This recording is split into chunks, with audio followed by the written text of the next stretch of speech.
do not go anywhere, as we will be here over at the Lega Corsa after the Sun Endurance Championship from here in China. Don't go anywhere.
Good evening, Thomas. How are you? Yeah, definitely. We're starting to come towards the close of the season now. There's only 3 rounds left after this round, so it's going to be a very busy race indeed, Thomas. Anyone you're looking forward to seeing in particular?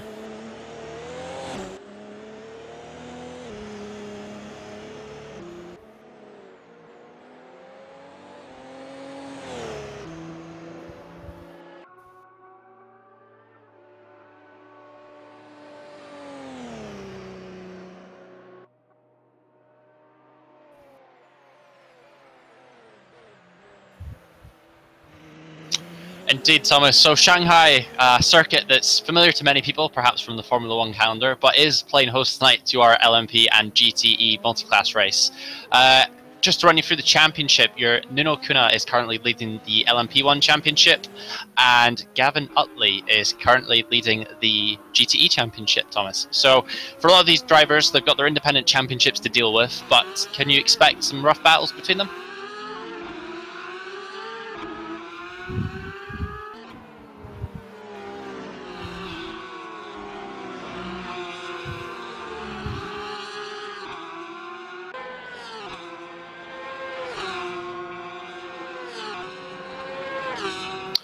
This is very much true, and unfortunately, as is often the case, we can see some upsets. We've seen it at some of the previous rounds, notably at Kailami and Bikerniki. I may have butchered that name, but yeah, quite often, as the case here, the LMPs can misjudge the distance to the GTEs, and that can cause some serious accidents.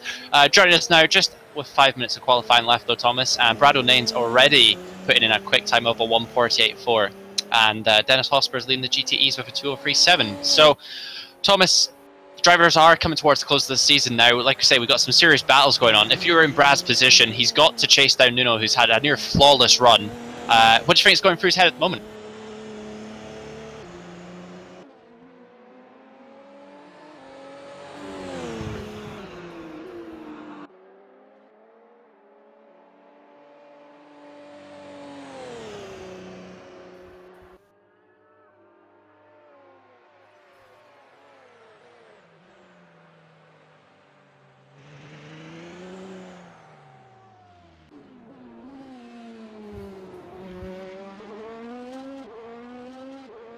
Yeah, for sure. Something also to notice is Matthew Williams, who has been a previous contender in the GTE Championship, he's currently second, has now gone into a LMP1. He is in the Toyota, which is the faster of the two LMP cars. And in fact, Thomas, we could see some upsets for Nuno as well now, with having the likes of Matthew Williams, a very quick driver. And he's coming around now just through the final corner. He's currently up on his previous lap, I believe. And he's backing off now, actually, perhaps preparing himself for the next run. But, Thomas, you've raced in this series. You know the GTE cars very well. We've got the likes of the Porsche and the Corvette. A circuit like this, which car do you think it's going to favour?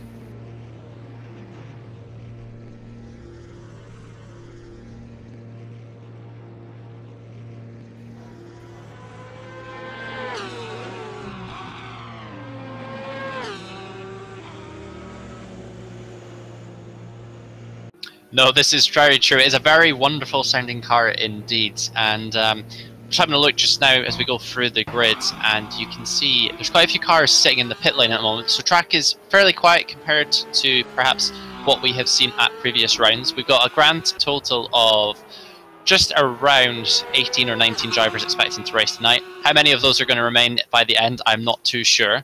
But it's a very interesting circuit and often produces some great racing, especially that long back straight. So for overtaking, I believe that's where we're going to see a lot of the action. Any focal points for you on this circuit though, Thomas?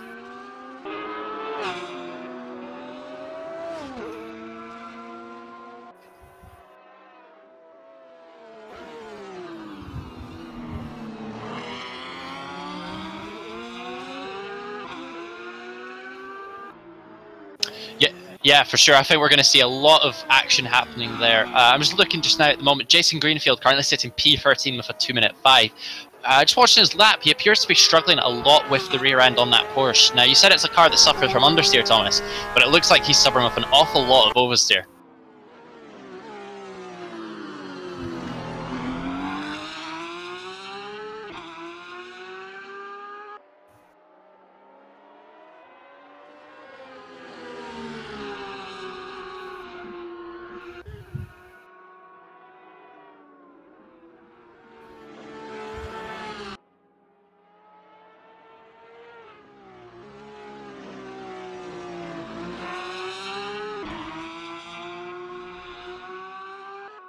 Yeah, this is very true. It can cause quite a lot of upset. I believe you had an incident, didn't you? Was it Baker Nicky, I believe?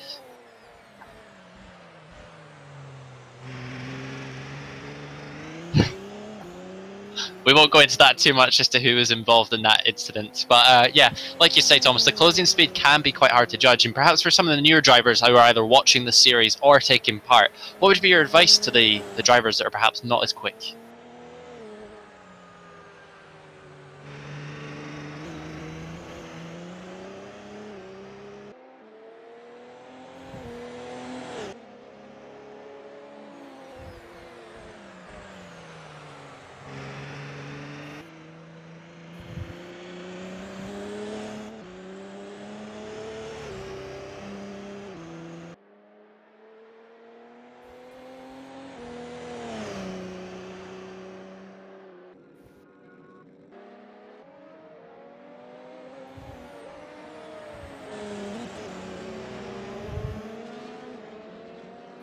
Yeah, for sure. Andy Tilo, driver, he is currently 14th in the championship overall. I'm just having a look through his standings. He did have a P2 at Kailami. I know that's a circuit that's very much a fan of his.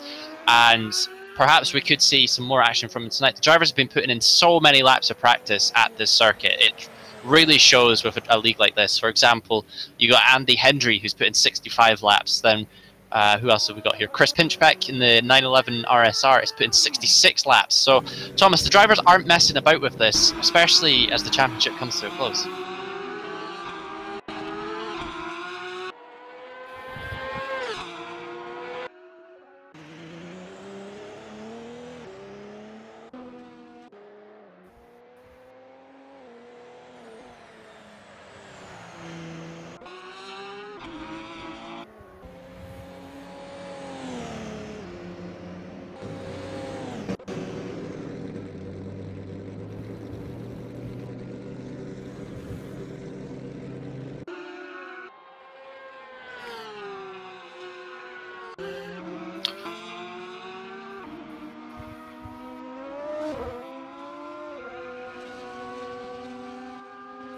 This is very true, and actually qualifying has come to an end as we're just chatting away there. And yeah, Nuno Kuna on pole again with 147.8. Brad O'Nane's, like we were saying, just over 2 tenths off.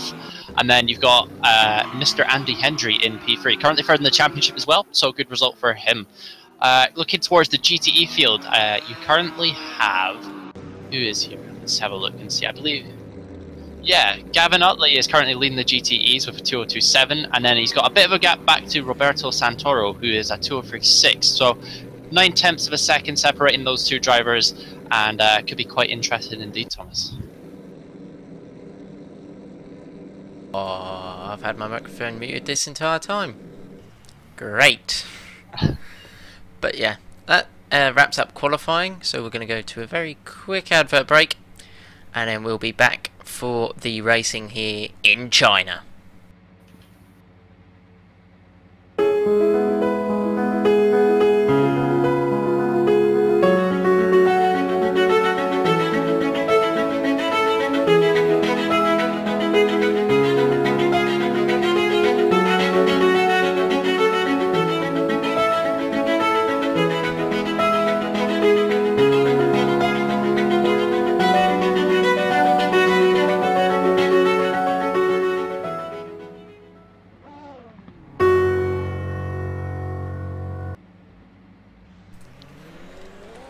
So we are back ready for the start of the race. We have 6 red lights and lights out, and away we go. Good start there from the front two, bad start there from third.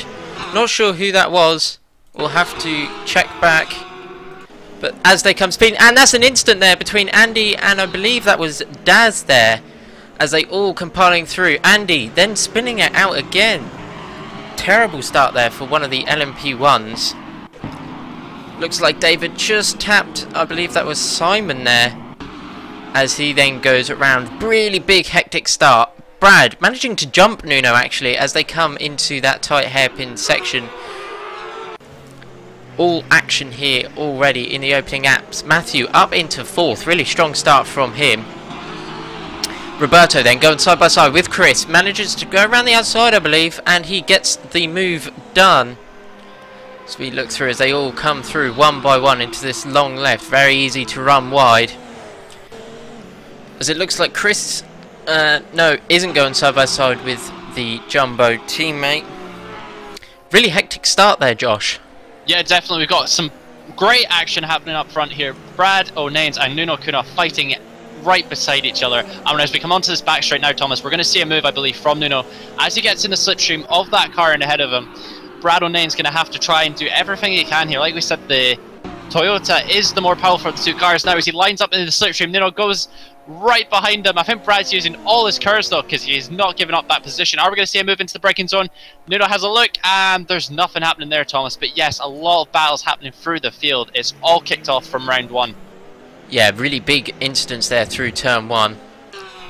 As we'll have a look through the field. Looks like Chris Andy has had a little bit of a mistake as well. Thomas, sorry to interrupt you there, coming into the hairpin. He's got his teammate right behind him of Oscar, the two jumbo drivers, and it could be really interesting to see what happens. Looks like he's dived actually into the pit lane. Not sure if he's suffered some kind of mechanical damage there, as it looked like Petri was going to look for a move on Dennis through the final turn, but decides against it. Daz, another driver that got caught in the lap 1 action, is slowly making his way through the field. pretty hectic start there for all of the drivers. It definitely was, and I've just seen Morad, I don't have a second name here, but Morad, who was in P3, has gone wide at turn 1, a very tricky, long, 180-degree corner pretty much, and that's put him within range now of Oscar. Thomas, Oscar's a driver that's very familiar to Lega Corsa, one that we've both raced against. What are you expecting from him tonight? Yeah, he can be a very strong and consistent driver, especially in these LMPs. He's been a very quick driver and one not to what's the word I'm looking for? I want to say overthink, but that's not the right word. A driver that perhaps spends more time thinking about his race than actually taking part in it. No. Anyway, a driver that you can't underestimate. There we go. That's the words. There we go. That's much better. And a driver that you can't underestimate, as he can be quick and he can be quite consistent as well. So we'll see if he'll be able to catch up to the cars in front. We'll keep an eye on that gap. He's currently at 8 seconds, I believe. I'm just having a look here, Thomas. Just at the start, as we come towards the end of what I believe is it lap 2, just coming on to lap 2. Yeah. So Matthew Williams up 6 positions already. Other big movers are. Who else have we got here? Sorry to interrupt you here. Jason is actually going side by side with Lawrence now. Lawrence, a driver that doesn't like to qualify throughout this season, so he only likes to move forward as they go side by side down the straight, pretty much equal pace. As you see, Lawrence going around the outside. It looks like he's got the bigger testicular size, to say, as he brakes later. Jason tries to hold the tight line, couldn't get the run out, and has to slide back in behind Lawrence. Yeah, as you were saying, Josh.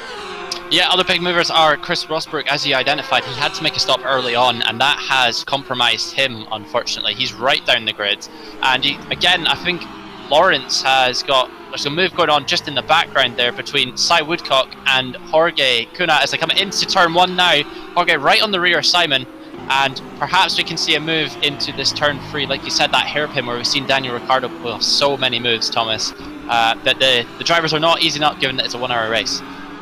No, it has been all guns a-blazing right off the start of the race. And as they say, races aren't won in the first turn, but it certainly helps, as you can see from Brad, still being able to hold on to that lead. Looks like Dennis looked for a move up the inside of Chris through the long left, not really getting alongside, not wanting to risk potentially writing off his car with only 5 minutes gone throughout the session. Just looking, we've got a little bit of a battle going on here between what looks like Dennis Hosper's and Petri Aero, as well as Chris Pinchbeck. So those three, Thomas, all very close. And perhaps as we have a look, who is that? Petri having a little bit of a outbreak himself there. Actually, I've got that wrong. Who's that third driver in the battle? I'm trying to see here. Petri is at the back, Dennis is in the middle, and you got Chris leading the pack. That is correct then. Okay, so we might see Dennis. He's in probably the worst position here, as he's got a car behind and in front of him. He's going to have to look in both the mirror and the front forward. And Petri in the slipstream as well. But Thomas, it looks like the guys are really struggling in the slipstream. Yeah, it doesn't look like they're gaining too much time on each other here, which is really strange considering the size of the massive wing on the back. But as you see, they did slowly close up on in the end. George looking for the inside of Simon, not being able to get it done.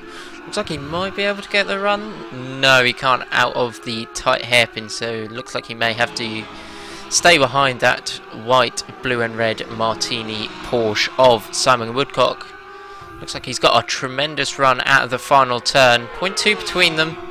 0.1 now as he pops out into the inside for the turn 1. The really long right-hander. He brakes later, gets it round nice and easy, and that is him up into 17th place, wherever that is, 9th out of GTEs, I believe. It is indeed, yes, Thomas. I'm just having a look now. Chris Rosberg is making his way through the GTE field as he nearly has contact with Chris Pinchbeck there in turn 3. Lawrence going side by side with Jason. He outbrakes himself, unfortunately, and may even lose a place to Jason now.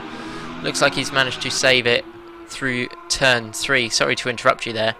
No, it's okay. It's all kicking off now as Jason's going to be looking to capitalise this. Lawrence is side by side again with David Graham, I believe that is, and Lawrence perhaps... Oh, David Graham's had a loose end there, and Thomas are really struggling with the rear end of this car with the heavy weight, and Lawrence goes up the inside. He's not committing though. They're side by side once again. Oh, this is... They're taking their time. It's so patient. I just don't know what to expect from this, Thomas. Now Jason's back in the mix. He's perhaps going to have a look at Lawrence. All three of these drivers, though, very patient, very calculated. So, Thomas, do you think we're going to see a move early on, or are they just going to work together? I reckon we could see a move coming up here on the back straight. Looks like David's got a tremendous run, as you see from the back of his Porsche. He has just been able to pull away from Lawrence, so I don't know if we will see a move. Talking of moves, though, we've got Nuno Kuna right on the back of Brad, less than 2 tenths, and Matthew Williams just 2 tenths off Nuno. All three of these drivers close together. Nuno's gone wide. Matthew's right behind him now as he looks into the left-hander. Matthew pacing himself, though. He wants to make sure he gets a nice, clean run out of this heavy traction zone before the last back straight. And Thomas, this could really change the direction of the championship. We've got our top 2 championship contenders plus a wild card here. And as we come down through this left-hander once more, round the big right sweeper and onto the back straight. Nuno's had a bit of a loose end. We're going to see exactly here just what driver can do what. We know Brad's got the power in the Audi there to defend, but can he defend from 2 cars at once? And can Nuno defend from Matthew? Yeah, Brad at the minute will just be wanting those 2 behind him to fight it out. Nuno there flashing his lights, trying to distract Brad there, but Brad just wants these 2 to fight as Matthew is up the inside. Can he get the move done? He can. Nuno looking to get the cutback, can't get the power down, and that is Matthew up into second. However, Nuno managing to get back round the outside, and it looks like Matthew almost gave the place up there. Yeah, very interesting. Perhaps he ran out of ERS. He's looking to be... He's dropping off massively here. Perhaps Williams with an issue. We know he's a driver who's not too confident with the ERS system. It's unfamiliar to him after racing most of the season in Porsche. And you can see he's had a lock-up into turn 1 as well.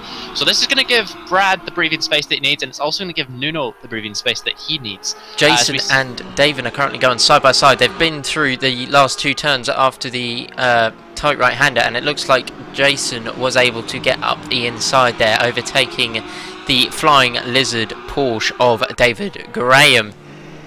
But yeah, as you were saying, it seems like Matthew is dropping off a bit. Maybe he's chosen...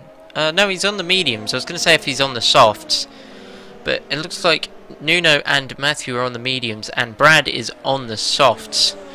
So those 2 in second and third, the only drivers there on the mediums. Could we see a strategy coming into play here, with Brad maybe pitting earlier, or will he try and make his softs last almost as long as the mediums? Yeah, it's hard to say, Thomas, but like you say, with the difference in tyre compound, we know that with these LMP cars, if you heat up the rears, then they will not come back into optimum range. So perhaps Matt just playing it safe as he's been trying to battle. And I'm just looking at Nuno now. He's going to have one more look at Brad, but Brad's pulled away now. He's over half a second, which is not a huge amount of time, but it's enough to give him some fresh air. Just looking down the field, we've got Jorge has got onto the back of David Graham and Jason Greenfield just above him. So, Thomas, I think we're going to see a battle from these guys right through the race, but when are you expecting the first stops to come into play? Well, a lot of these drivers like to go just for the 1 stop, so we'll be seeing them about the 30-minute mark. One of my personal favourite strategies is just to go slightly longer, so something like 25 minutes, and with that less fuel and newer tyres, you can really come into play. It's the overcut, so personally I find that is very effective, especially in the GTEs. But as Petri closing back onto the back of Dennis Hospers in the yellow and black jumbo Porsche 911. All these 3 battling. These cars will be very similar in the corners and how they generally feel, so it's a lot on driver skill, admittedly a bit on setup, but mostly on driver skill. So we will see how that ends up. I think there's been a bit of a change between Morad B and Andy Hendry. I believe Morad just had an incident, and Jorge Kuna has got past David Graham, so we said we was going to be patient, Thomas, but he's taking the opportunity now, and David's going to have quite a good chance to pull back the gap, and Simon Woodcock might be looking. Could we see 4 wide down the straight here, Thomas? If they are feeling brave enough. I wouldn't, but we could maybe see it, as it looks like is that David there has run wide, and that has allowed Simon to get up alongside as they now come side by side down this very long straight, one of the longest in the season, I believe, as that is a retirement there, unfortunately, for Chris Rosbrook, indeed, yes. as that is Simon up the inside.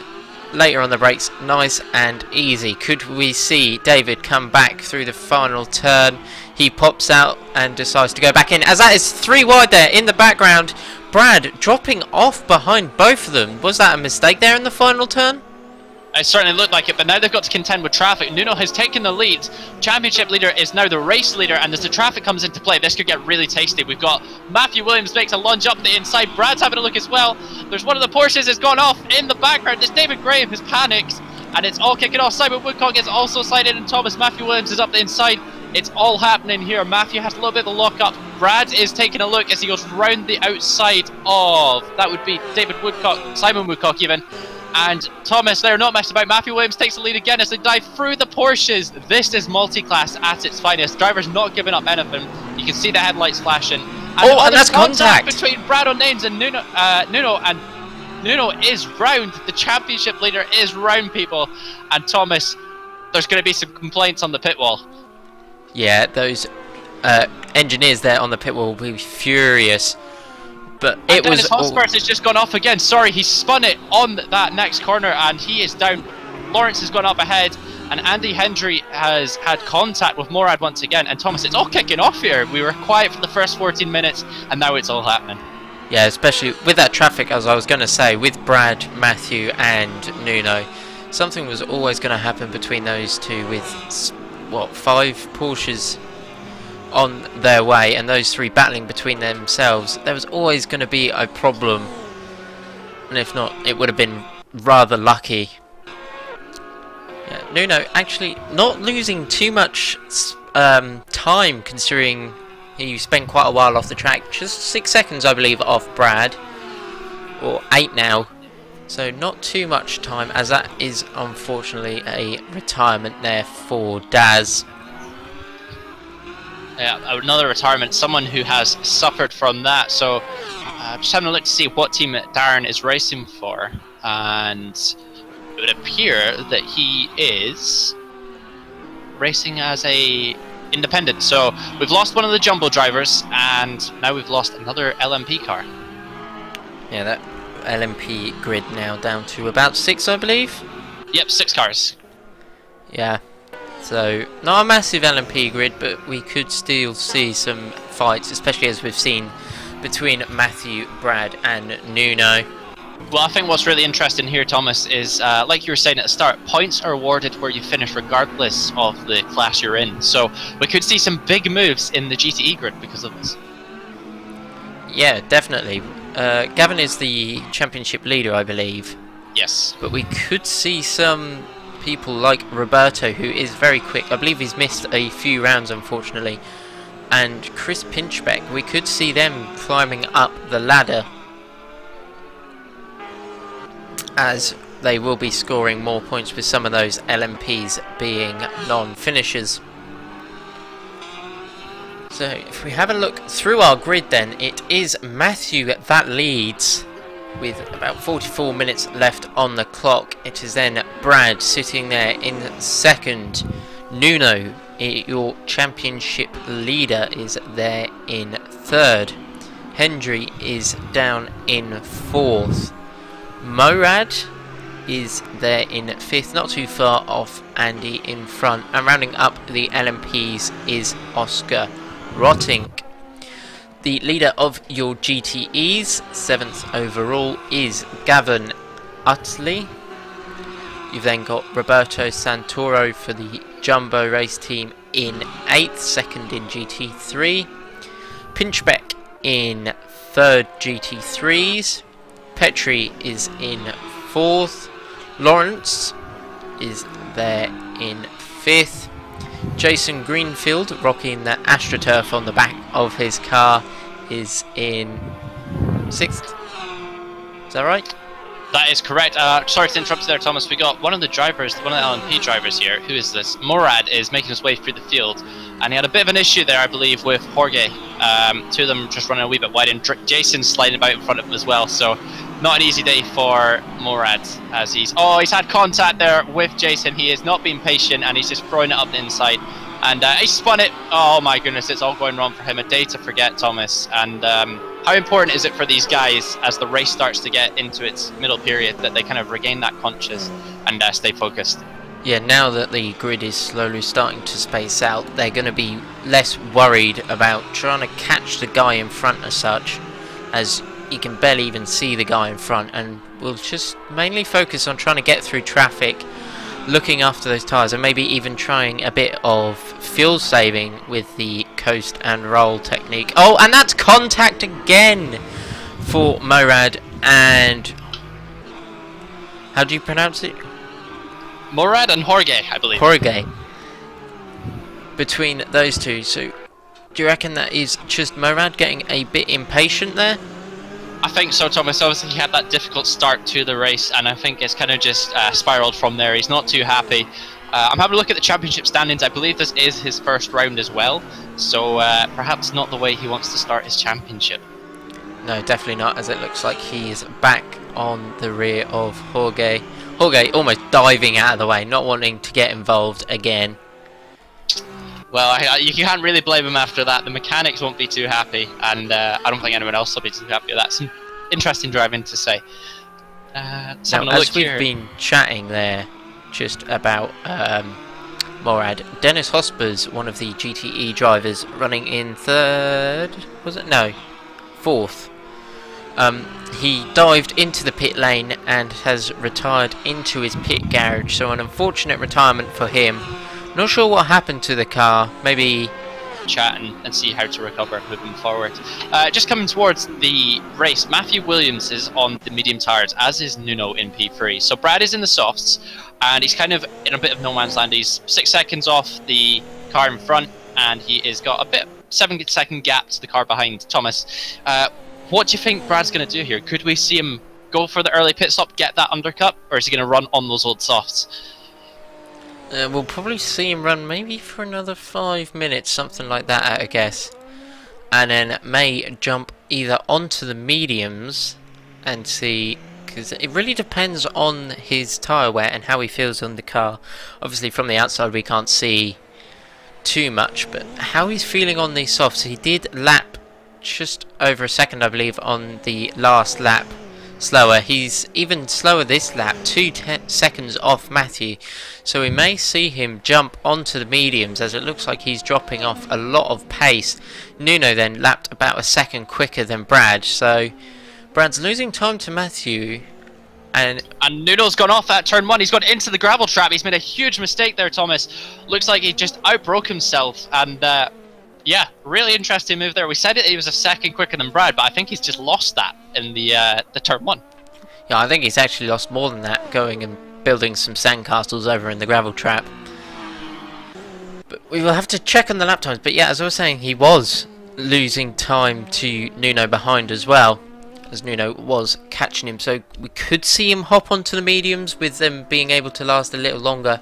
Admittedly, their outright pace when they're fresher isn't as strong as the softs, but over time they will almost gain their pace back in the later laps.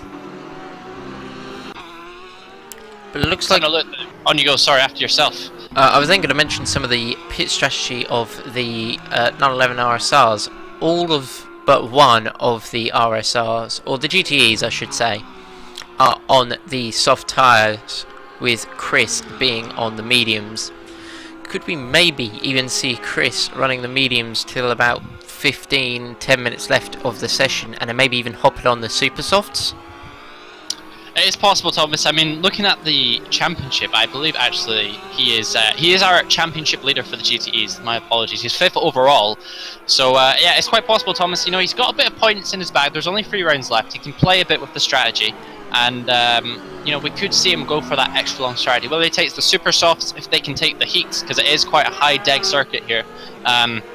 but it remains to be seen. But he's definitely looking pretty comfortable. He's been comfortable in that car all season, Thomas, and I think you can agree that it makes all the difference when, as a driver, you have the confidence in your car and you can really make it go the length of the race. Yeah, with especially driving things like the GTEs, when you can start almost four-wheel drifting it through, especially like this hairpin, as that is Morad going for a Tokyo drift, as I was then saying, through the second final turn. But as I was saying, especially driving some of the things like the GTEs, you can really loosen up the rear end and then start drifting it through the corners, which can actually gain you a bit of time, as Lawrence runs slightly wide. Jason, not wanting to run into him, takes the tight line and actually loses quite a bit of time to Lawrence in front. But Morad's gone off again at turn 1. Yeah, he's not having a good time here, Thomas. No, day to forget, that's for sure. Looks like Oscar was able to get past, and I believe Jorge, let's call him Jorge for the rest of the race. And he's off playing in the gravel now, but I believe he just came into the pit lane this last lap. I might be wrong, but I believe he is one of the first drivers to pit. It's all quieting down here, and I think, well, Matthew Williams has just had the fastest lap at 1:47.8, so he's not easing off at all. But I think, Thomas, we should take the moment to kind of talk here. We're getting a great race to commentate here. There's plenty going on. Lega Corsa is, for the most part, advertised as, I don't use the word amateur because that's perhaps not giving some of the faster drivers some fair recognition, but it's a friendly league, a welcome league, I guess, a beginner league as such. And yeah, Thomas, the quality of racing has been incredible so far, hasn't it? Yeah, obviously you're always going to have knocks in the race, but these drivers all very fair. If they feel like they've gained an advantage by contact, they call it ABC, they will slow down and let the driver back past and carry on fighting. And personally, in my time of a set course, this is one of the friendliest and one of the best battles almost, as all of these drivers will be happy to battle, and if one of them feels like they've almost cheated the battle and got past, then they will slow down as such. So it's one of the best leagues, and it's really open, I want to say, but it's quite warm and welcoming. Yeah, I think, you know, like you say, when these guys have these great battles, it's quite often the case that, you know, people, their tempers will flare and they'll get upset and all this kind of stuff. Here, like you say, if you have a battle with a friend, or exactly a friend, then you can talk about it, you can enjoy the race. If you're not happy, you solve your problems and you move on to the next round. So obviously we got some drivers here who are perhaps higher caliber than what the league's advertised as. Matthew Williams, for example, a very talented driver, and even Nuno and Brad are very quick. But we've seen the progression of them through this championship, haven't we, Thomas? And it's really nice to see the development of drivers in Lega Corsa. Yeah, really welcoming to the amateurs as well. Another really good thing about this series is with the way it's run, you have to do 10 practice laps throughout the week. So it really allows the drivers to get a bit of practice in, and it prevents any turn 1 incidents. Obviously we had one this week, but a lot of the time there isn't many incidents like that throughout the series.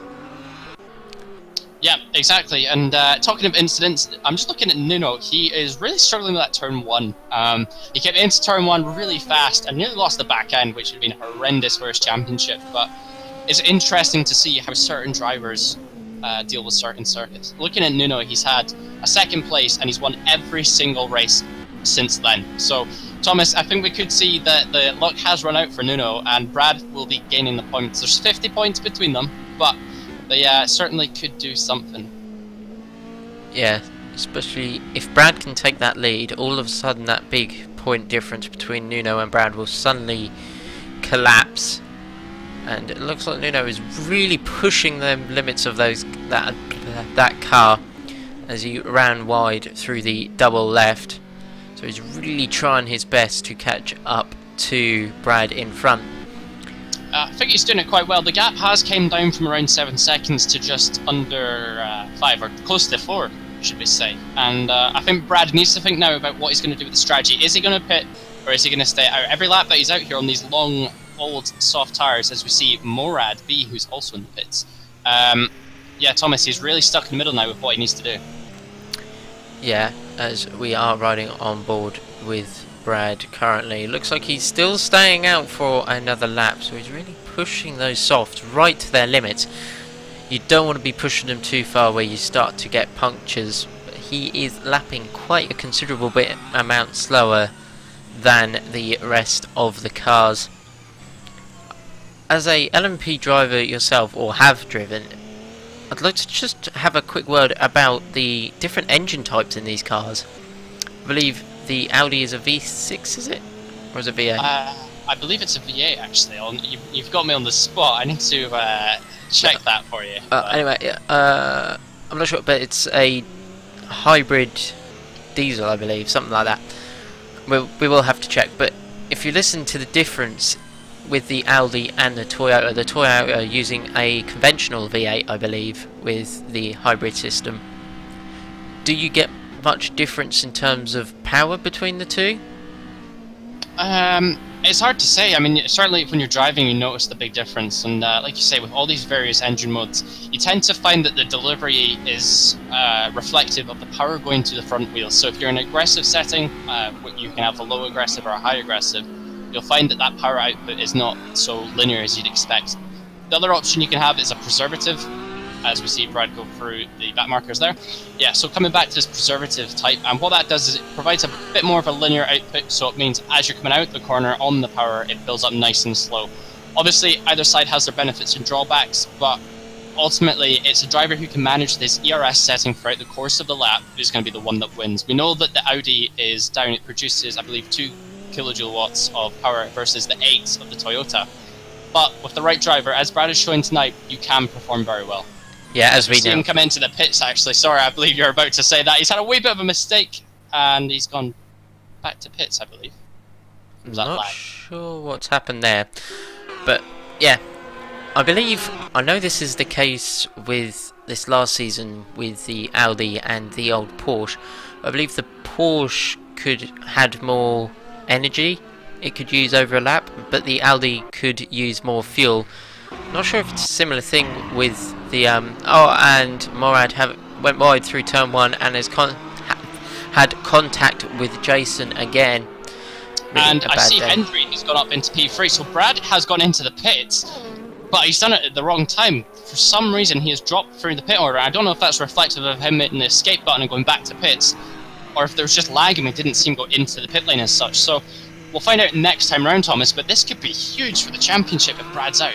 And it looks like he's dropped down into 6th. So I believe he must have teleported to the pits and lost a lap, which is unfortunate, as he was running really well. But this is the big talking point, I think, of the race now. He's now a lap down, and against Matthew Williams, okay, that's, you know, obviously not ideal that you won't win the race, but he still had a good points haul.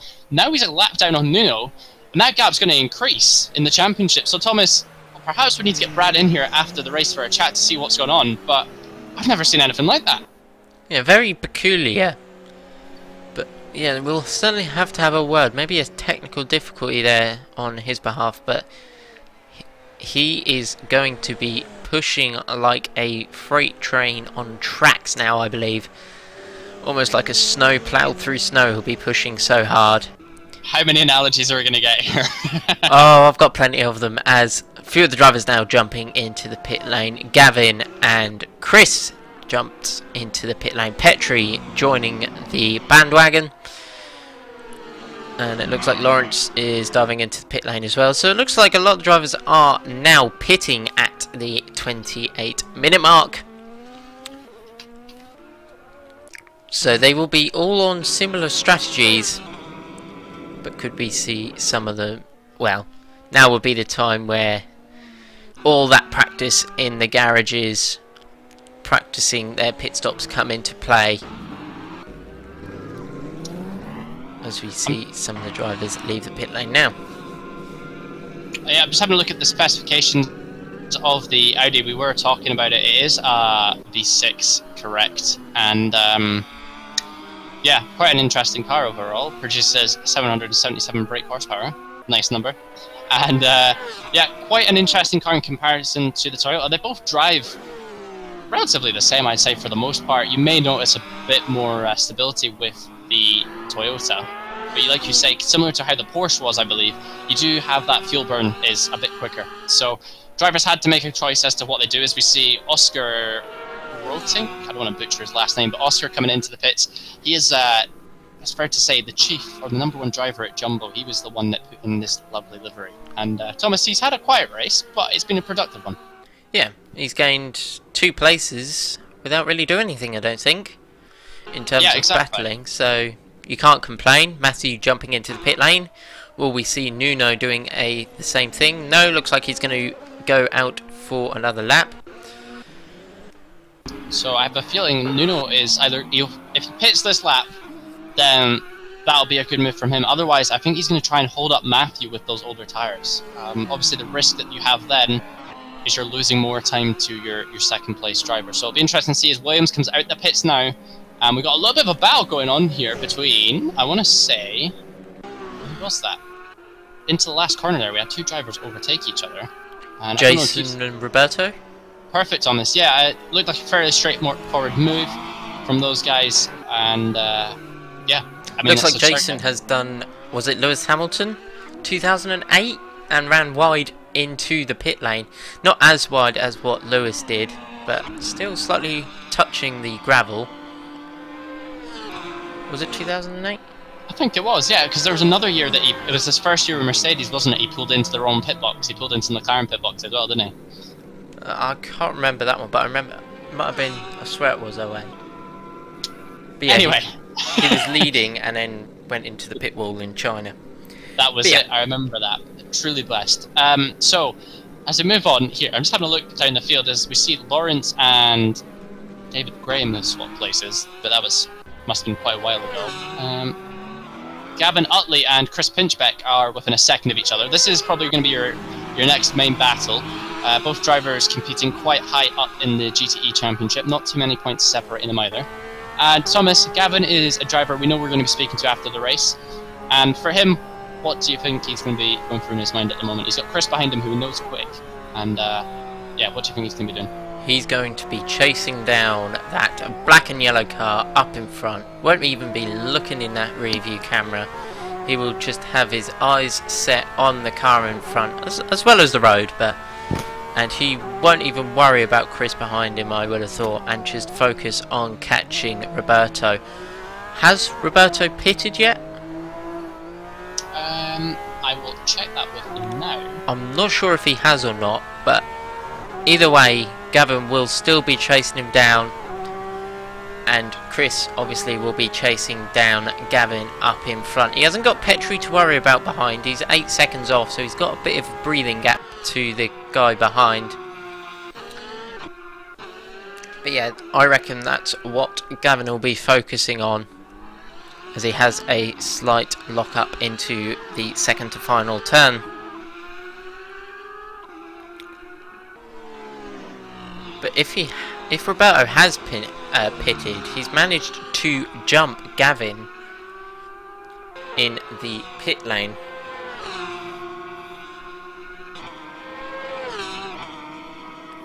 Just having a look here, Thomas, to see what else is going on. It's all... Sorry, now that we've got the pit stops, it all seems to have quietened down quite a bit. Like you said, the closest battle we have on circuit is Gavin and Chris. And Roberto, of course, being part of that. Only 1 lap down is Roberto versus the leader, so I think we're going to see the LMPs come through the field once more. And obviously, earlier in the race, we had that catastrophic incident between Brad and Nuno, so we could see some more action the second time round. But only 23 minutes left, Thomas, and as a driver, particularly in the GTEs, I want to ask, what happens at this phase of the race? Is it flat out, or are you still trying to maintain that rhythm that you've carried through the race so far? To be fair, it depends on your pit strategy. With the guys pitting around the 30-minute mark, you're going to be wanting to keep that consistency at that pace you can do, and then maybe heading towards 10-15 minutes left of the session, if you're closing up maybe 2-3 seconds to the guy in front, then you'll start putting the pedal down a bit, maybe pushing towards 80-90% of what you can do, and maybe even 100 when it comes to the final few laps and you're right behind. But unless if you're more 20 seconds behind, then you'll start to just carry the rhythm till the rest of the race and hope the guys in front make a mistake. But with what I do, with going for the overcut, I find you have to push hard, just because otherwise you don't take advantage of having them newer tyres and that less fuel. So you really have to start pushing, and the good thing about the sim, you can find that limit and you can hold it just behind the limit for quite a few laps, or at least I can, having probably put way too many hours into the game. But just having a look now, Oscar, I believe, has gone a lap down on the leaders. I'm seeing Matthew Williams is behind him now. And so for Oscar, like we said, it's been a quiet race, and a driver who has sort of developed over the course of his few seasons at Lega. And P4, it's a pretty respectable result for the Jumbo team. I'm sure those guys will be happy with the points haul. As we see, yeah, Williams closing him down, but I don't think there'll be too much drama between these two.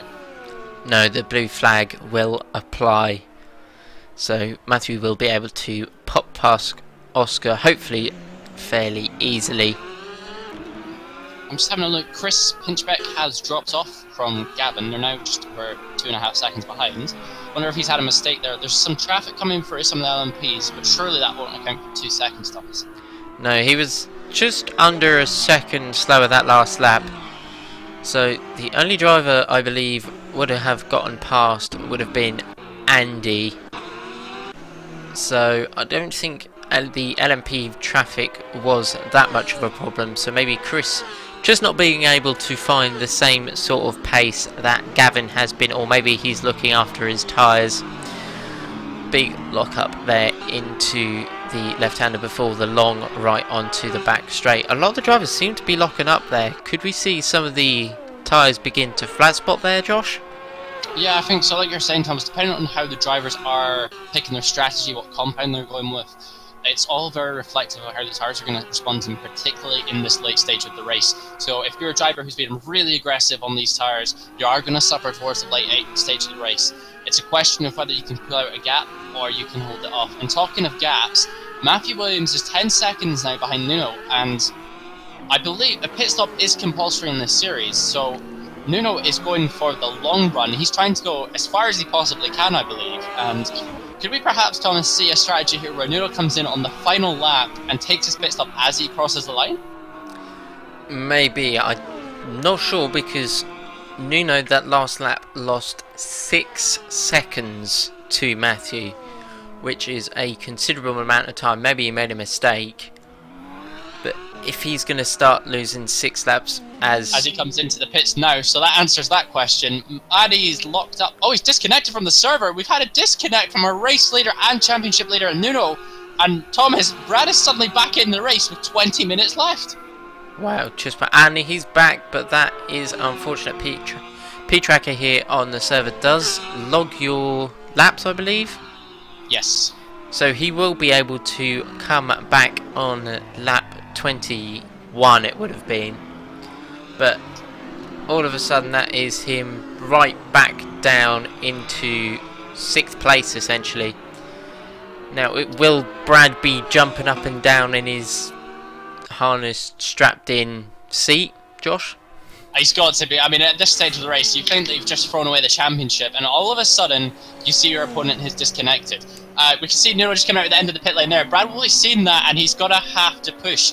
Nuno will have the benefit of fresh tyres, but there's only 18 minutes left, so Brad's got those older tyres. He's really going to have to push now. I want to touch on the point now that Matthew Williams is going to have a massive gap, and he's going to be, well, he's nearly, what, 1 minute 20 to P3, which is just under, that's what, a lap, just under a lap, basically. So 20 seconds to a lap. Yeah, there you go. Williams has won this race hands down. We know who our race winner is going to be unless he has any issues. And yeah, Nuno is right back in the mix. Thomas, this is going to get very interesting. Yeah, I think Nuno is starting to see red now as he came out of the pit lane onto into turn 1. He ran wide, so whether that's him getting stressed out that now he was leading the race and now Brad is right behind him. Could he be seeing red? I believe these cars do have tyre blankets on, so I don't think it would have been cold tyres. No, I think you're right there, Thomas. I think it was probably the stress. We've all been there when we've had incidents happen during our race, and I mean, it gets no worse than a disconnect. Thankfully, he's been able to rejoin, but it's not going to make much of a difference at this stage, I don't think. We can see Brad is just over, I would say he's around 3 to 4 seconds behind. And if Brad can pull this off, this could be quite the result for him. Yeah, definitely. And this is proof why, even if you're miles behind, you've just got to keep going. As actually, sorry, I was reading the wrong gap. Morad is 5 seconds behind Oscar. I thought it was Nuno was 5 seconds behind Morad. But I'm just coming back to that. Oscar is now in the podium. He's in P3. He's had the quietest race in the world. And we see Brad right behind Nuno. We know Nuno's struggling with turn 1. And Brad's going round the outside. They're side by side now as they come into turn 2. Brad backs out a wee bit as they come round for this left-hander. Brad right on the back here of Nuno. There's so much to play for. The championship lead. Nuno runs wide. Brad goes up his inside now as Brad takes the position. He's run wide as well, though. And now we're going to see Nuno make a move, come back into this right-hander. He looks to the inside, doesn't pull it off, though. And Thomas, what a move from Brad. As Brad runs wide once more, doesn't get the traction out of the corner. It's not over yet. And Nuno is right on his tail. Keep watching as they come through this fast section. First through the left-hander, Nuno's sitting right behind him. And then they come across to the right. We know Brad's got the defensive driving skills to keep Nuno behind, but he's got a lot older tyres. Thomas, what a move from Brad. yeah, he saw that Nuno was run wide. He managed to sneak it up the inside on the left-hander, hold his line. Nuno ran a little wide and he managed to keep it there. As it looks like Gavin is closing right onto the back of Roberto Santoro as he dives up into the inside round the long right-hander. Roberto not backing out, going right round the outside. Gavin though gonna keep that inside as Roberto actually runs wide. And Thomas, you want to come back to Nuno and Brad here. Nuno has flown past Brad, past the traffic, and Brad has got the other side of the traffic now as they come into that hairpin. And Thomas, man, it's all kicking off once more. yeah, it looks like Nuno may have been saving some of his ERS as he was just able to fly past Brad and is actually, what, a second up the road in 2 corners? Yes, he is indeed. Like you say, he must have been saving it for that final section. We know the Toyota's got the more power in terms of ERS, so Brad's going to be so frustrated at this point. He just needs to keep it calm, keep behind Nuno. He knows he's got the pace and the ability to pass him. It's just how long it can happen. As we see Brad runs slightly wide into turn 1, gets the cut back, and Thomas, these guys are not giving up as round 2 of this fight commences. No, that was so close to the grass. I bet Brad was clenching in his seat going, don't touch it, as all of a sudden you'll be 6 miles off the track. Oh! Who was that? Was that Jason Greenfield coming across the front there of Nuno? We know the GTEs have got priority, but that's like Brad right up the inside as they come in once more up the inside. Brad hits the curb, runs wide, Nuno runs wide to avoid him, and he's right on the back of them now as they come into the right-hander. We got Lawrence up the inside, Nuno runs wide, Brad's having a look as he gets back for the left-hander. And a little bit of a lock up there. Nuno's trapped behind the Porsche though. Brad's going to go for it. Oh, they're tail to tail. And Lawrence moves out the way quite wisely. And Brad is right on the back of Nuno now as we come into this left-hander. We know this is a very important traction zone before the big long straight. A little bit of a lock up there from Brad. Both these drivers fighting for the championship, remember here. Nuno leading the championship by over 50 points. But he's got Brad right behind him. 4 attempts as they come out of the right-hander. Into the slipstream comes Brad. He's going to need to use all the ERS, and Nuno is away. Look at that, Thomas, like a rocket ship. Wow. Just wow. That is 1.5 seconds. Essentially what, 1.3? Yeah. Gained just by using that ERS. That is crazy. Now, we know we had drivers complaining at the start of the season that there was an imbalance, and some of the other tracks perhaps didn't show it as much. The likes of Fuji and Silverstone, but Thomas, perhaps something needs to be looked at here because that was 1.5 seconds of sheer ERS. Brad can't do anything there. No, as you saw, but Brad is just so much stronger there through the corners. As you can already see, he's back to 1.5 seconds. But yeah, that power down the straight was just insane. Maybe Brad used a bit of extra energy throughout the lap, but I don't think so. So we could see maybe a BOP on the Toyota. Just that ERS was insane down the straight. Even with Brad in the slipstream, he just left him for dust.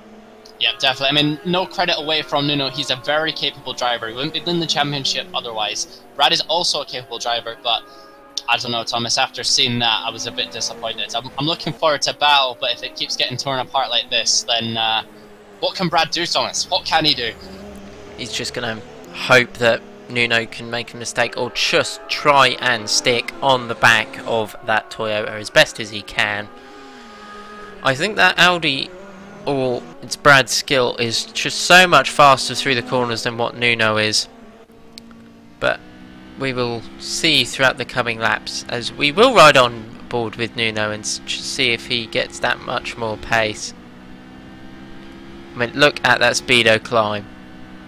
To be fair though, Brad is bringing it back. He's only 7 tenths down this time round. I think Brad's been saving his ERS as well. And this could get very tasty, Thomas. 11 minutes left. Matthew Williams, your current race leader, ahead of Andy Hendry and Oscar Rotink. You've got Gavin Utley leading the GTEs with Roberto Santoro and Chris Pinchbeck in their top 3. But believe it or not, the battle of the race, as Brad runs really wide there, the stewards are going to be watching that closely. The battle of the race, though, Thomas, is for P5. Incredible. Yeah, and as I said, there is battles throughout the entire grid, and this just proves it. These guys, Brad was, what, a lap down from the leaders, and all of a sudden he is battling for his life. As it looks like Nuno may have had a slight lock up there through the left-hander of turn 2. But yeah, there is battles throughout the entire grid, and has been throughout the entire season. Oh, sorry Thomas, but Lawrence de Souza has just had to avoid Jorge. As Jorge came out of the pits, he did not move, and Lawrence had to swerve right around, and Jorge is... Oh, he goes up the inside as well to cut across the grass. Jorge comes off, and Lawrence gets through, but Thomas... Morad and Oscar are now side by side down the back straight. Morad, or the 2 corners before the back straight, and Morad has been able to get past Oscar. Our score streak hasn't been able to update, but Oscar is looking up the inside as Morad has gone about 10 miles wide of the corner. He is now over in Malaysia rather than here in China. He's coming back though as they come down towards the hairpin once more. Oscar is weaving, trying to make that slipstream.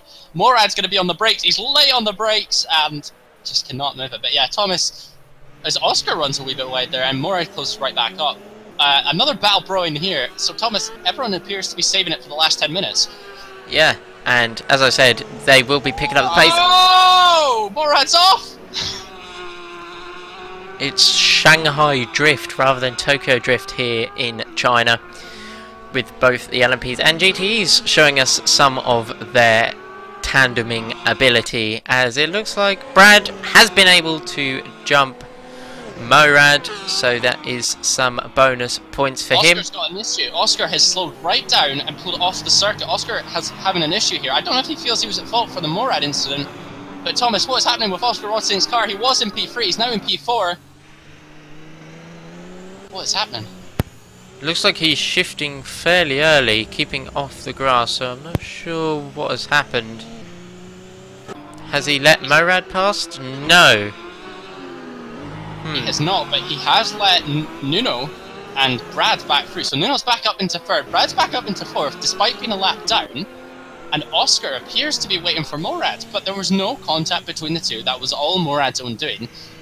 Thomas, I don't know what to think here. As a racer, I'm a bit upset because Oscar should be fighting for this podium. Yeah, maybe he's saving fuel?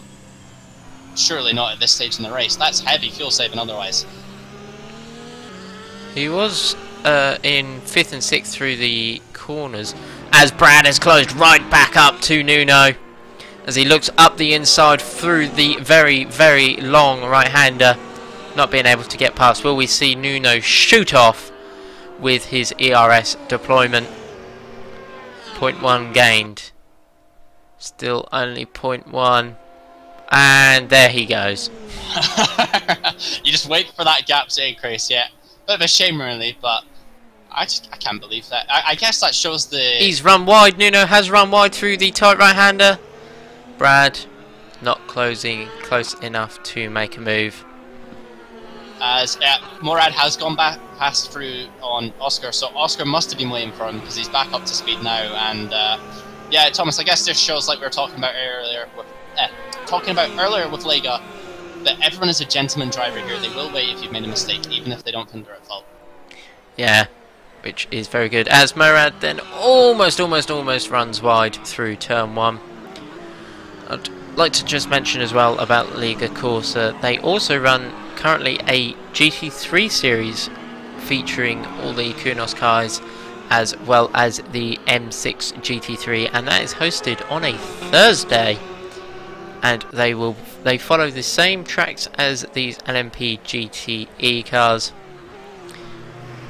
but obviously only everyone in GT3s. Indeed, so the next couple of circuits are Sebring, got Spa the week after, and then the Circuit de la Sarthe, or Le Mans as it's known in the community, runs through on November of the 5th. So, Thomas, we keep talking about it, is the end of the season that's approaching. Some very quick circuits coming up here, and anything that's taken your fancy out of Sebring, Spa and Le Mans? Sebring, always one of my favourite tracks, and not an easy track at that. Possibly, especially in the daytime, when compared to Le Mans and Spa, one of the harder tracks out of the three of them, at least in my opinion, with it just being so flat, so bumpy, being an old airfield over in Sebring, the United States of America.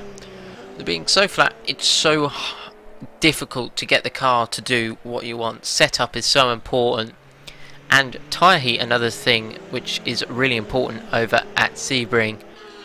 What about yourself? Yeah, I think, Thomas, for me, it's got to be Spa, the circuit that's favoured by many drivers. Just seeing them go up, I was about to say Le Mans there, going up Eau Rouge is a or is it Radion? Circuit. Well, that's Radion actually. But yeah, indeed, Thomas. So a circuit that's familiar to everybody, so should see some good racing. But for me, that's got to be the circuit. I think race of the season has got to be Silverstone so far, a very dramatic race, but this is shaping up to be very similar. Yeah, I believe is the Le Mans race is a special 2-hour end of season race. That is correct. It is a 2-hour special season race. Season finale. Indeed. And talking of finales, Oscar Roting has, I believe, disconnected. I'm not sure if you're getting that on your end, Thomas, but that's P6 gone for Oscar. I didn't see the notification come up, but it does look like he is no longer on our timing screen. So maybe he was suffering an issue after all. And that is a real shame. It's been such a good race for Oscar. He was performing so well at that start, obviously climbing for the grid, fighting for the top, not for the top step, for a podium position nonetheless at the final stage of the race, and now it's all gone. So an upsetting night for him, Thomas. Yeah, not great for him. But there's not a lot you can do. Maybe it was a gearbox problem, as he was rolling around in 5th for some of it, so maybe he was struggling to select some of the gears. Just under 4 minutes left of the race now. Your race leader is Matthew Williams.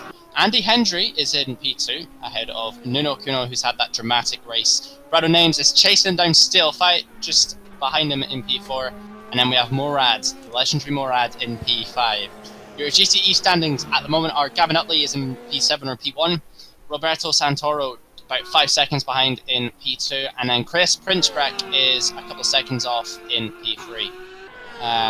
Just rounding out the field, let's see, we've got Lawrence de Souza, who's a lap down on P12. And David Graham, who's about 43 seconds off of him. So, Thomas, a good night for some, a really bad night for others. Looks like Petri has had some connection issues there. It's a disconnection, isn't it? It hasn't come through on my screen, but he did just enter a different dimension, and yes, that is a disconnection there. So maybe some connection issues coming into play here. This could really shake things up. Yeah, we've only got 12 drivers left. We started with 18 or 19. I can't quite remember. I believe it was 19. And yeah, the technical difficulties coming into play here at the end of this race. Thomas, if this happens here, then our 2-hour race at the end of the season could be quite dramatic.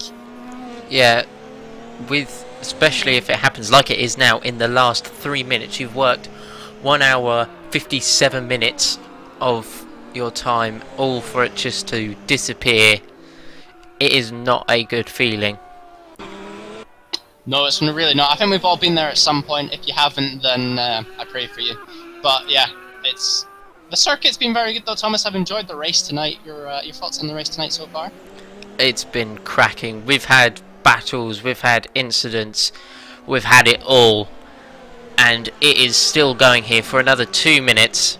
I don't think we'll see many more overtakes. We might see maybe Brad being able to catch up Nuno. We'll have to wait and see, but it looks like Oscar is back in the race shortly, but that has put him back down all the way into 6th place, which I believe he was there when he was disconnected.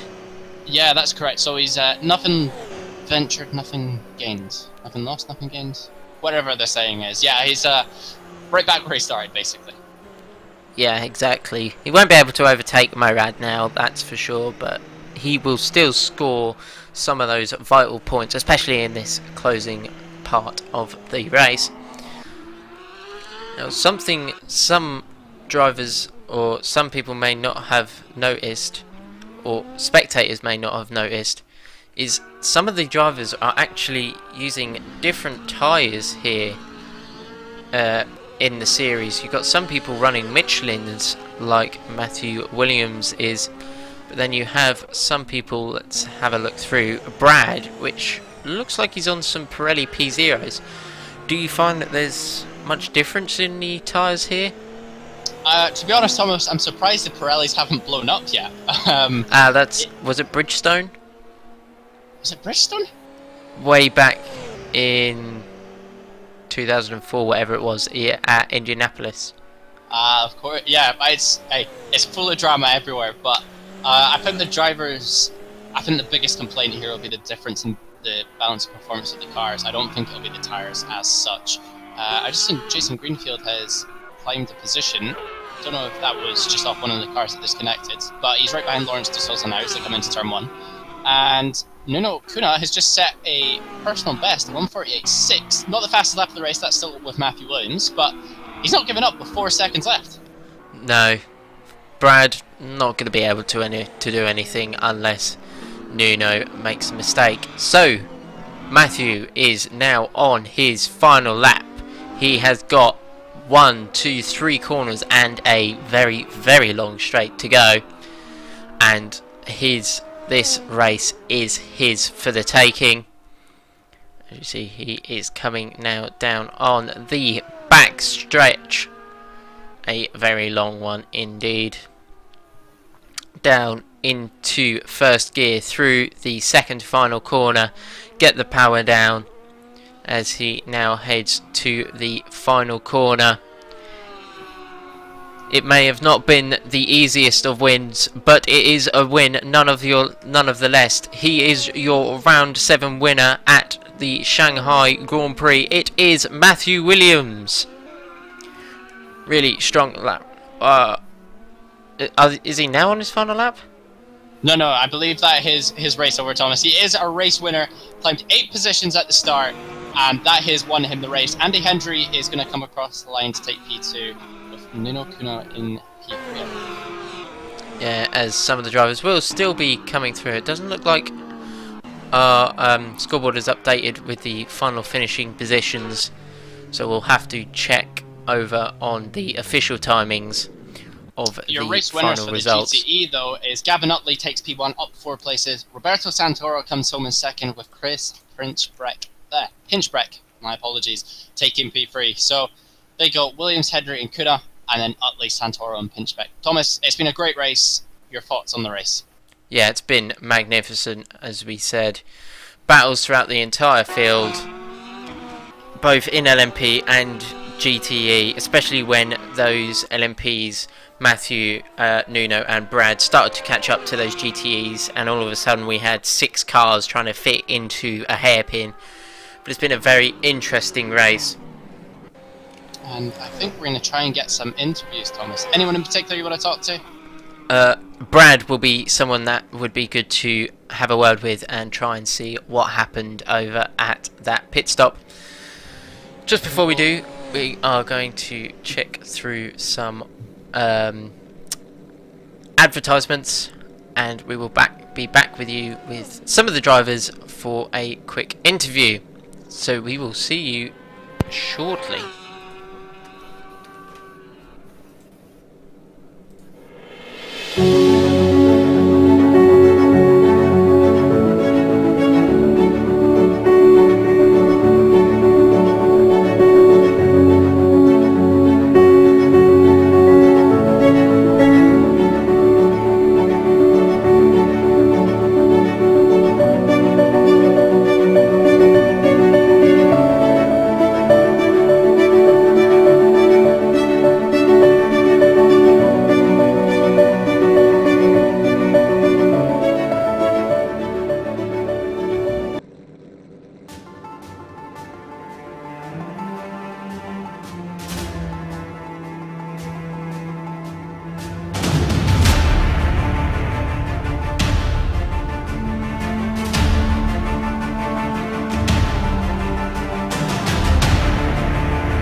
Okay, so I believe we may have been able to grab a quick word with a few drivers. Josh, over to you. Yeah, we are having some issues, but I'm going to try and resolve those quickly. We can't actually get drivers into the booth, so we're going to try and solve this quickly. In the meantime, Thomas, in terms of the championship, we have Lawrence joining us now. Lawrence, how are you? Hey guys, how's it going? Doing very well, thank you. One exciting race, a Oh, very much if you full of were ups and downs. if you were in the drivers' Discord, just even listening, even if you didn't say a word, you'd be sweating right now. So, Um, Lawrence, for yourself, quite an interesting race. Obviously, perhaps didn't go to plan. We know you're a driver who likes to start at the back of the grid. Do you want to just talk us through how your race went? Yeah, went pretty well. From a driving point of view, I had no major errors. We and I don't know how aware you guys are of it, and a couple of people fell victim to it. There is an issue with the track. If you go slightly over the white line on the entry to the pit lane, um, it gives you a penalty and teleports you back to your pit box. Um, so that's what was happening to some of the drivers, and Nuno's PC couldn't handle it, and he actually got ejected. So he rejoined. Now his rejoin was probably quick enough, so that when you actually go out and rejoin, you don't have to serve the penalty. So it maybe kind of worked out because I had a good. So I had the penalty, and Jason was just behind me. He was about 2 seconds behind me. He had a good pit stop, and when I rejoined, or when I got out of the pits again, I was about 3 or 4 seconds. There was about 3 or 4 seconds of a gap between me and Jason. Except the problem was when you go over that line, it teleports you back to the start of your lap. So I was a lap down. The same thing happened to Brad, and he was a lap down. Nuno went out when they both came out of the, or when Brad came out of the. Actually, no, when Nuno came out of the pits, the two of them were pretty much where they had been before the issues as well. So as an admin now, I need to work out how much time people lost, and I need to adjust the results accordingly, because the results that we saw there aren't completely fair. We said because it happened to so many people, we're going to adjust it. It looks like it could be as simple as just adjusting for one lap, and we're going to go to the drivers in question, see if that kind of makes sense, and we're just going to try and come up with the fairest results. That seems fair enough. I mean, it certainly didn't deprive us of any racing. We had some great battles throughout the field. Something Thomas and I were talking about, and I'll bring Thomas in on this, is we mentioned here at Lega, the amount of sportsmanship and gentlemanship between drivers is quite exceptional. Thomas, anything that stood out for yourself? And then Lawrence, I'll ask you, what do you think causes such an atmosphere that's so great? The battles, for sure. We saw it throughout this race.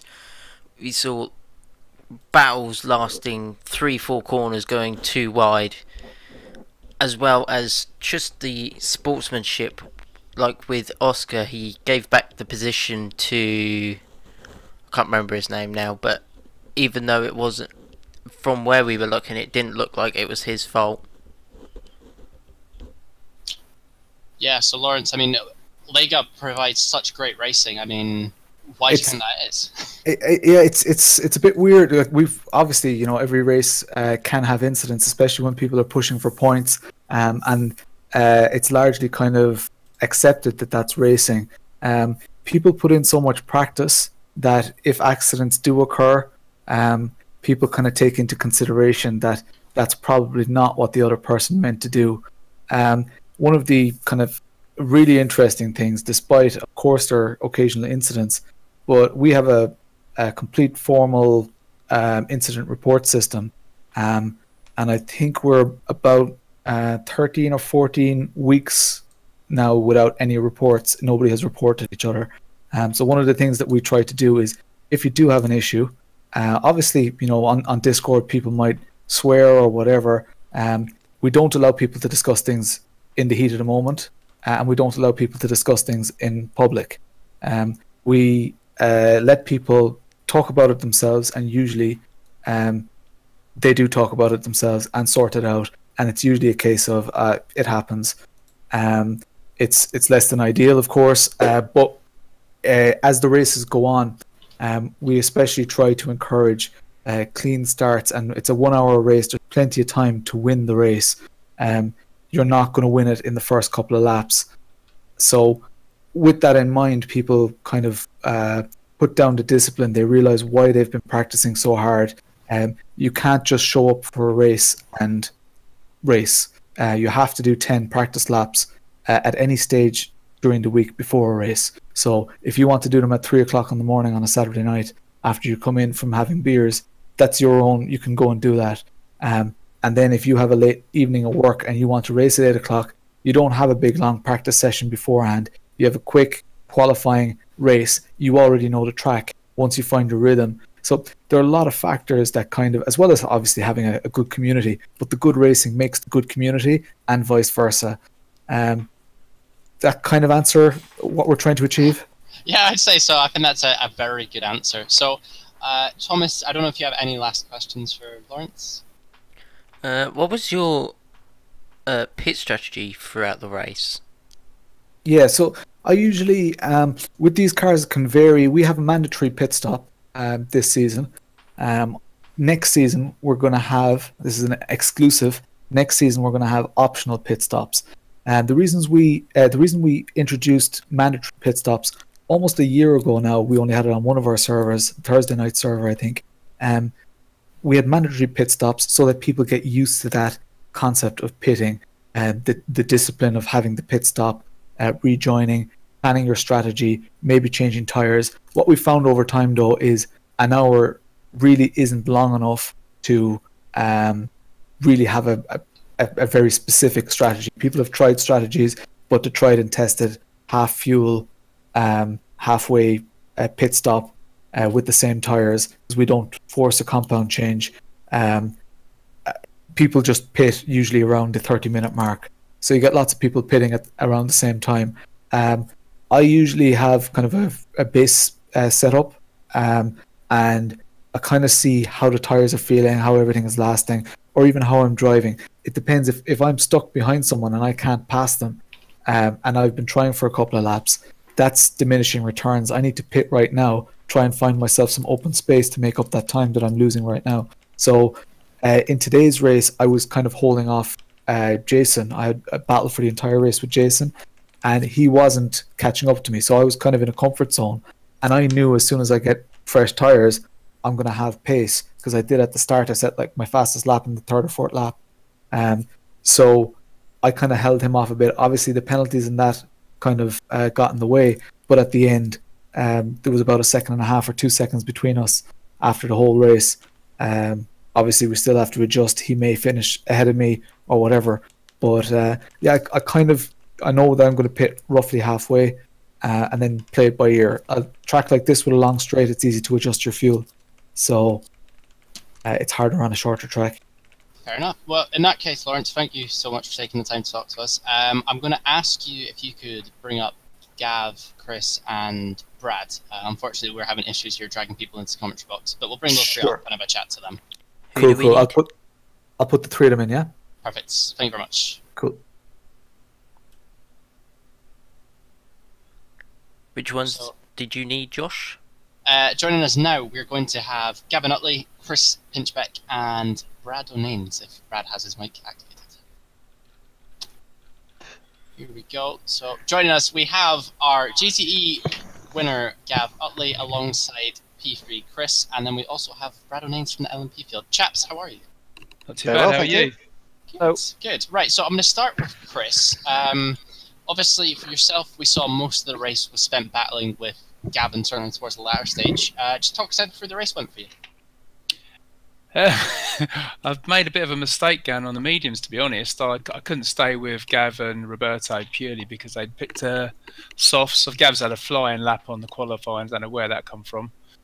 But yeah, I made a bit of a mistake. I looked at the temperature of the track and I thought to myself, there's no way softs are going to last. But it was a bit of a mistake. I was impressed I managed to keep third. I held Dennis off behind me for laps. He was much quicker than me on softs, but I just managed to cut him off, really. So I was lucky, really, because I think he got tagged by an LMP car. And I think if he hadn't, I think he may have passed me at some stage. Fair enough. And a question that certainly Thomas and I were both asking throughout the race is, how much of a difference did it make starting on the opposite tyre to those around you? Did it? I know you said obviously towards the end it didn't benefit you, but for the start of the race, was it actually giving you some form of benefit, or was it just a struggle the whole way out? No, it was, to be honest, it was a bit of a struggle. I mean, obviously I looked down and it wasn't until the race actually started, because I had the app running beside me and it was telling me everyone's tyres, and I was the only GTE car on mediums, I think. so the alarm bell started ringing quite early on. But I managed to bag third, and I don't think I could have got any more than that really. Maybe I could have challenged Roberto. I think his tyres started to go off on the softs. If I'd have been on softs, I may have been a bit closer to him. But that's all hindsight. Fair enough. And Gav, we'll come to yourself. Obviously, won the race tonight. Good night for yourself then. Yeah, I wasn't expecting to have that sort of pace, to be honest. I thought I had a good single lap pace, but during qualifying, that lap was sort of 5 or 6 tenths faster than anything else I've done. So really pleased with that lap. Managed to get a reasonable start and stay away from the trouble, and then just went on from there. Really, it was I won't say it was boring, but it was trying to keep it keep it in line and make sure I didn't make any mistakes, because Roberto would have been on me in that sort of instance. But he kept it interesting yourself, didn't you, Gav, with your fuel consumption? Yeah, so I thought I obviously shouldn't really mess about with the fuel settings as you go to the grid, but I thought, well, I might just give myself an extra lap or two, just to give me some sort of variance, see if I can come in early or late or whatever. And then in the pit settings, I took off some fuel, thought, oh, you're taking off a lap. And then when I came to pit, I'm thinking, that's going to be close, that's going to be really close. So that's why I was so long in the pits, was I was trying to fiddle with the settings. I'm in VR as well, so I was trying to find the keyboard, find all the arrows and things. Couldn't find it, thought, right, Chris has just come in, I've got to get going. So did my pit stop, off I went, and all the way around I was just looking for where Matt was and where he was going to end up on the final lap, to make sure, because if it had been an extra lap, I would have been in trouble, because I think I had 0.6 of a lap's worth of fuel left at the end, so really close. But I had a good battle to get back up to Roberto. I want to see the replay of that actually, because going to that first corner, I was trying to keep it as tight as I possibly could, and I don't know if I maybe just bumped him a little bit off wide, but I'll have to see the replay on that one. But it turned out well. Good stuff. Thomas, any question for our two drivers here? Well, I suppose a question for the two GTEs and then an extended question for Brad. How do you find qualifying in the GTEs, with it being slower and having the LMPs overtake you? How do you find it in qualifying? I find it pretty tough. I did on that track anyway. I think it's track dependent. That track then was tough because I was taking a line into the first corner. I think it was my second lap, or it was going to be my first flying lap, and an LMP car darted down my inside. So automatically I had to start taking a wider line around that. So straight away I'm starting to lose time. I think it was my fourth lap that I got my qualifying time, which sounds okay, but when you've only got 10 minutes to qualify, that's not a lot. Yeah, it's certainly tough, especially sort of through the sections where there's one line through it, and the LMP is obviously trying to push to get past you. It can cause problems, but on the whole, I personally haven't had too many problems. You just try and make sure you get yourself some space on the track, but it's luck of the draw really. Fair enough. And so we'll come to Brad. I say we'll come to Brad because his microphone is muted. Hopefully he's here. If not, I'll fire this question back to you two. I'm here. Brad's eventful night for yourself. Yeah, look, nope. It's the way. Okay, so we've not got any feedback from Brad, unfortunately. He is. We can hear him on stream. Yeah, I can hear him on. I can hear me. I can hear me. We can hear him. I can hear him. Yeah, my apologies. I had him muted. Sorry, Brad. I'm so sorry. Right, coming back to it, Brad. Thanks, mate. That says everything I need to know. Yeah, cheers. Too many voices in my ears. Right, so Brad, a night for you that was full of ups and downs. It had us on the edge of our seats the whole way through. What was happening, mate? Yeah, look, I had a good week in practice. I was feeling pretty confident about the circuit. Felt comfortable with it, with the car and my setup. But look, you can never take anything for granted when you're alongside Nuno and Matthew. You know, they're two incredibly fast guys in LMP or in anything. So I knew it was going to be a battle. I made a great start. Managed to go from P2 to P1 into the first corner. And it was just sort of just trying to settle in, get into a rhythm. First sort of third of the race, 20 minutes or so. Everything was going all right. Matthew found his way past Nuno and then came up on me pretty quickly. and look, I managed to keep him behind for a few laps, and then he was away. And it was just settling in. Nuno and I were having a good run. Unfortunately, come pit stop time, we got caught out by the pit lane penalty limits, and that sort of wrecked it a little bit for us, because obviously that eliminated that lap, put us a lap down. So then we were just mid. I don't even know where I finished actually, as it comes to it. So yeah, did not quite to plan, but we had good pace, so I'm happy with that. Definitely, and something that I was very upset about, Thomas and will be able to vouch for this, on that back straight, the power difference between the two cars was phenomenal. The amount of gap that could be pulled out was insane. For you as a driver, what was it like to first of all see that gap build out in front of you, but then have to actually change your driving style to kind of compensate for that? Yeah, look, there's nothing I can do about it, in the sense of the Toyota's got 6 megajoule system as opposed to the 2 megajoule system that the Audi has. So you're going to lose a little bit down the straights, but you just try and mitigate that. Save it for. I mean, one of the key things with LMP is using the KERS effectively. And I personally like to drive it in a manual system, so I always have it in charging and deploy it myself manually when I want it. That for me, okay, it's a little bit more work. But I get the better results from it, I find. So yeah, it's a little disheartening when you see the car disappear and you can't do anything about that. But look, it's a long race; it's an hour long. You've got time to make up that gap. Fair enough. And the last question from me, and then I'll throw it to Thomas. But we've got Sebring, Spa, and Le Mans coming up. For each of you, what is your favourite circuit that you're looking forward to out of those three? And do you think it's going to help you in the championship? For me, it's Spa, hands down. Gavin? Yeah, I love Spa as well. And Brad? Yeah, I mean, I got my first Lega Corsa win at Sebring, so that sort of holds a special place for me. But I'm looking forward to racing the Le Sarthe circuit, because I haven't done that with Lega yet, so looking forward to that one very much.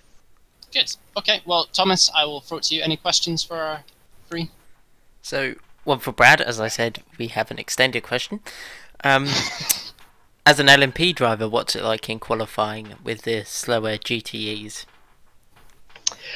Yeah, look, I mean, it's much the same, to be quite honest, but the inverse, clearly. I understand the guys' frustration. Obviously, LMP are trying to find a way past, and I like to think that we all know each other reasonably well, and most of the time we're sensible with where we decide to make those moves. Of course, it doesn't always pan out that way, and for the same reason, obviously during qualifying, particularly, I think Chris mentioned it. 10 minutes actually isn't a long time. If you're lucky, if you get 4 flying laps, and for me, you just have to pick your spot, look at the track maps, try and get yourself some clear space, but inevitably, you do come up against some cars, and you just have to bite it. And if that happens, then I tend to abort the lap and go again, rather than try and push on and make the time back, because it's just a safer option. To be fair, I think the actual racing, once you've got qualifying out of the way, I think the racing is incredibly clean with the two classes, to be honest. Yeah, and qualifying's a bun fight at the best of times, because everyone's just pushing like crazy on a low fuel, low aero setup. So it is difficult on both sides of the fence, for the inverse reason. But yeah, I completely agree with Chris on that once the race comes, everyone sort of settles down into a rhythm, and it works out reasonably well. So, with the final race being a 2-hour long endurance race, which is double what we've been doing for the rest of the season, could we see some pit strategies come into play? And are you guys looking forward to it, or will you sort of dreading it with it being twice as long? I prefer the longer races, to be honest. I mean, we did the charity race earlier on in the year on this track, 12 hours. I mean, I much prefer the longer, and I think it'll bring a lot more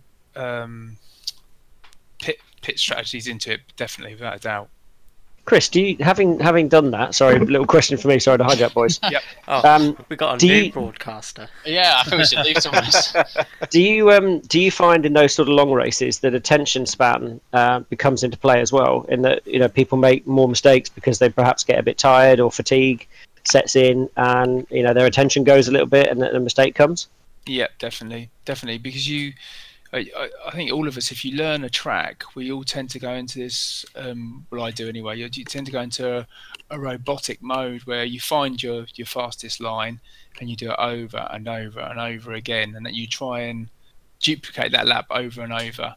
And once you start doing that over any sort of length of time, you like anything, like any human being, your concentration lapses, and you do come a clanger at times.